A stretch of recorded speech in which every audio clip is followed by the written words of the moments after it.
नमस्कार, आप देख रहे हैं न्यूज़ बाय स्कोप और मैं हूं आपके साथ अनुराधा। एशिया कप 2025 का खिताबी मुकाबला रोमांचक से भरा होने वाला है क्योंकि पहली बार फाइनल में भारत और पाकिस्तान की टीमें आमने सामने होंगी। क्रिकेट प्रेमियों की निगाहें इस हाई वोल्टेज भिड़ंत पर टिकी हुई है। अब पूरे टूर्नामेंट में अजेय रही टीम इंडिया जीत की प्रबल दावेदार मानी जा रही है। वहीं पाकिस्तान भी फाइनल को लेकर पूरी तैयारी में जुटा है। दोनों टीमों ने विशेष रणनीति बनाई है ताकि खिताब अपने अपने नाम किए जा सके। यह मुकाबला सिर्फ एशिया कप का फाइनल नहीं बल्कि करोड़ों दर्शकों के लिए भावनाओं और जुनून से भरा क्रिकेट महाकुंभ साबित होगा।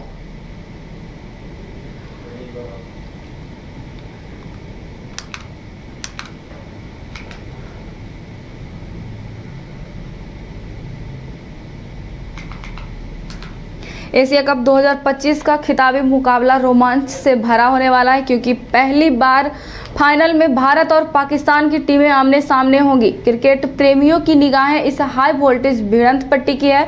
अब तक पूरे टूर्नामेंट में अजेय रही टीम इंडिया जीत की प्रबल दावेदार मानी जा रही है। वहीं पाकिस्तान भी फाइनल को लेकर पूरी तैयारी में जुटा है। दोनों टीमों ने विशेष रणनीति बनाई ताकि खिताब अपने नाम किए जा सके। यह मुकाबला सिर्फ एशिया कप का फाइनल नहीं बल्कि करोड़ों दर्शकों के लिए भावनाओं और जुनून से भरा क्रिकेट महाकुंभ साबित होगा। इसे बातचीत करने के लिए हमारे साथ राकेश रंजन जी जुड़ चुके हैं। राकेश जी, आज पहली बार Bharat Pakistan Asia cup final में आमने सामने हो रहे हैं। कितना उत्साह क्रिकेट फैंस में और पूरे विश्व क्रिकेट की निगाहें भी गड़ी है इस मैच पर। बिल्कुल, आपने सही कहा कि पूरे विश्व की निगाहें जो है इस मुकाबले पर लगी हैं और वो भी क्यों नहीं, एशिया कप का जो 41 साल का इतिहास है उसमें ये पहली बार होने जा रहा है कि भारत और पाकिस्तान की टीमें आमने सामने होंगी। और जब आप इस मुकाबले की बात करती हैं तो यहाँ पर जब आप रिकॉर्ड्स देखिएगा तो वो आपको भारत के पक्ष में दिखता है, क्योंकि जो भारत और पाकिस्तान के बीच 15 T20 इंटरनेशनल खेले गए हैं, वह उसमें 12 में भारत को जीत मिली है। और इसी तरह से जब आप आखिरी 5 T20 इंटरनेशनल की बात कीजिएगा तो वहां भी 4 मैचों में भारत के पास जो है वो जीत है। दुबई में रिकॉर्ड जो है वो 3-2 का है दोनों टीमों के बीच T20 इंटरनेशनल में। और एशिया कप में जो दोनों टीमें 5 अवसरों पर एक दूसरे से भिड़ी हैं उसमें भी 4-1 का रिकॉर्ड भारत के पक्ष में है। तो कुल मिलाकर अगर आप देखें तो भारत का रिकॉर्ड में तो पलड़ा भारी है ही। फाइनल में भी T20 इंटरनेशनल में भारत और पाकिस्तान की मुलाकात सिर्फ एक बार हुई है, वो था 2007 T20 वर्ल्ड कप, जो कि पहला वर्ल्ड कप था और तब भारत ने जो है पाकिस्तान को शिकस्त दी थी। तो रिकॉर्ड्स भारत के पक्ष में है। अगर आप क्षमता के अनुसार जाएं कि एबिलिटी किसकी कितनी है तो वहां भी भारतीय टीम जो है वो पाकिस्तान पर भारी दिखती है। लेकिन ये सारी चीजें जो होती हैं वो आपको ये दिखाती हैं कि वो एक नॉर्मल बात हुई। लेकिन जब भारत पाकिस्तान मुकाबला होता है तो उसमें क्रिकेट के इतर भी बहुत कुछ होता है। अब अगर आप इसी मुकाबले को देखें तो यहाँ पर प्रेशर दोनों टीमों के ऊपर है, खास करके मैदान के बाहर जो घटनाएं घटी हैं या जो पिच पर चल रहा है उसके इतर जो चीजें हुई हैं उसका एक दबाव दोनों टीमों के ऊपर है। और आज का मुकाबला जो है वो बेहद दबाव वाला है दोनों टीमों के लिए, क्योंकि एक तो ये फाइनल है तो फाइनल का प्रेशर आपके ऊपर है, दूसरा भारत पाकिस्तान मुकाबले का जो प्रेशर होता है वो आपके ऊपर है, और तीसरी बात कि इन जो 10-12 दिनों में जो चीजें घटी हैं उसकी वजह से भी दबाव दोनों टीमों के ऊपर है। वैसे अगर आप खिलाड़ी टू खिलाड़ी कंपेयर करें तो इधर से अभिषेक शर्मा हैं तो उधर से साहिबजादा फरहान हैं, लेकिन खतरनाक कौन? आपको अभिषेक शर्मा ही दिखेंगे। गिल हैं तो उधर फखर जमा हैं, सूर्य कुमार यादव हैं तो सैम अयूब हैं, तिलक वर्मा हैं तो उधर सलमान अली आगा हैं। तो आप जब प्लेयर टू प्लेयर मार्क कीजिएगा तो यहाँ आपको दिखेगा कि भारत को एज है। चाहे गिल और फकर जमा की बात कर लीजिए, स्ट्राइक रेट आपको गिल का बेहतर मिलेगा।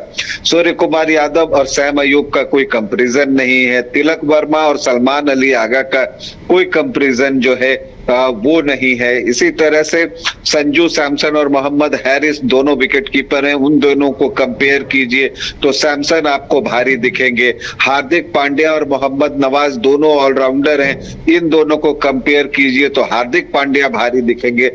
इसी तरह से आप जसप्रीत बुमराह और शाहीन अफरीदी को देखिए तो वहां पर गेंदबाजी में आपको बुमराह बेहतर दिखेंगे। कुलदीप यादव अबरार अहमद को कंपेयर कीजिए तो कुलदीप यादव आपको भारी दिखेंगे। तो टीम भारत की बेहतर है, इस बात से इनकार नहीं किया जा सकता। और खिलाड़ी भी फॉर्म में दिख रहे हैं। अभिषेक शर्मा इस एशिया कप में अब तक सबसे ज्यादा रन बनाने वाले बल्लेबाज हैं। 309 रन वो अब तक 6 मैचों में बना चुके हैं। 51.5 का औसत है और 204 का स्ट्राइक रेट है, बल्कि उससे ज्यादा का है, 205 के आसपास का। इसी तरह से तिलक वर्मा है, उन्होंने 6 मैचों में 144 रन बनाए हैं। 132 का जो है उनका स्ट्राइक रेट है। हालांकि साहिबजादा फरहान जो है उन्होंने भी 160 रन बनाए हैं, लेकिन उनका स्ट्राइक रेट आप जब कंपेयर कीजिएगा तो वो 107.38 का ही दिखता है। Kuldeep Yadav highest wicket taker हैं अब तक एशिया कप में। इस वाले में उन्होंने जो है 6 मैचों में 13 विकेट लिए हैं। पाकिस्तान के खिलाफ भी 2 मैच में 4 विकेट लिए हैं। तो इसलिए मैंने कहा कि जब आप खिलाड़ियों का कंपैरिजन कीजिएगा तो भारतीय टीम भारी दिखेगी, लेकिन यहाँ पर खेल सिर्फ मैदान पर नहीं है, दिमाग में भी एक गेम जो है वो चलता रहता है और उसका जो प्रभाव है वो खेल पर पड़ता है। अगर आप देखें तो भारतीय टीम के साथ जो मिडिल ओवर्स में जब भारत की बल्लेबाजी होती है वहां पर उसे सुधार करने की जरूरत दिखती है और गेंदबाजी में डेथ ओवर्स में सुधार करने की जरूरत है, क्योंकि यहाँ पर भारतीय टीम एक ही विशुद्ध तेज गेंदबाज जसप्रीत बुमराह को लेकर उतर रही है और बुमराह पावर प्ले में 3 ओवर डाल दे रहे हैं। तो वैसी परिस्थिति में डेथ ओवर्स में भारतीय बॉलर्स जो है वो रन खर्च कर रहे हैं।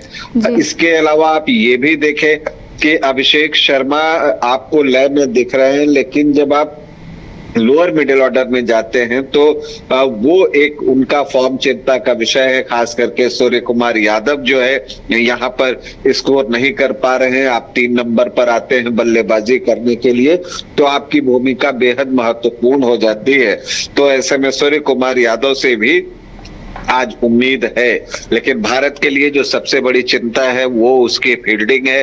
अब हवा में कैचेस बहुत ज्यादा छूटे हैं, इसके अलावा ग्राउंड फील्डिंग भी अप टू द मार्क नहीं रही है, कई मिसफील्ड हुए हैं। तो आप फाइनल में इन चीजों को नहीं कर सकते, क्योंकि फिर इसकी कीमत आपको चुकानी पड़ सकती है। लेकिन कुल मिलाकर अगर हम देखें तो भारतीय टीम का पलड़ा आज के फाइनल में भारी दिख रहा है। अगर पाकिस्तान आज का मुकाबला जीतता है तो उसे आप उलटफेर कह सकते हैं, अपसेट कह सकते हैं, लेकिन भारतीय टीम जो है जब आप तुलना कीजिएगा तर्कों पर, एबिलिटी पर, तो आपको भारतीय टीम ही बाहर भारी दिखेगी। तो सिर्फ एक चीज ये है कि जो घटनाएं बाहर घटित हुई हैं उनको आपको दिमाग से निकालना है, फाइनल के प्रेशर से डील करना है, और अगर ये सब कुछ रहा तो भारतीय टीम जो है आज एशिया कप का ताज अपने सर पर सजाएगी, इससे किसी को इनकार नहीं है। भारतीय टीम डिफेंडिंग चैंपियन है एशिया कप के, क्योंकि आखिरी बार जब वनडे फॉर्मेट में एशिया कप का फाइनल मुकाबला खेला गया था श्रीलंका में, तो भारत ने जो है वो श्रीलंका को पराजित कर खिताब जीता था। तो भारत एशिया कप का डिफेंडिंग चैंपियन है, तो हम उम्मीद करते हैं कि भारत अपने खिताब की रक्षा करेगा। टीम इंडिया को हमारी ढेरों शुभकामनाएं। जी बहुत बहुत धन्यवाद राकेश रंजन जी हमारे साथ जानकारी शेयर करने के लिए।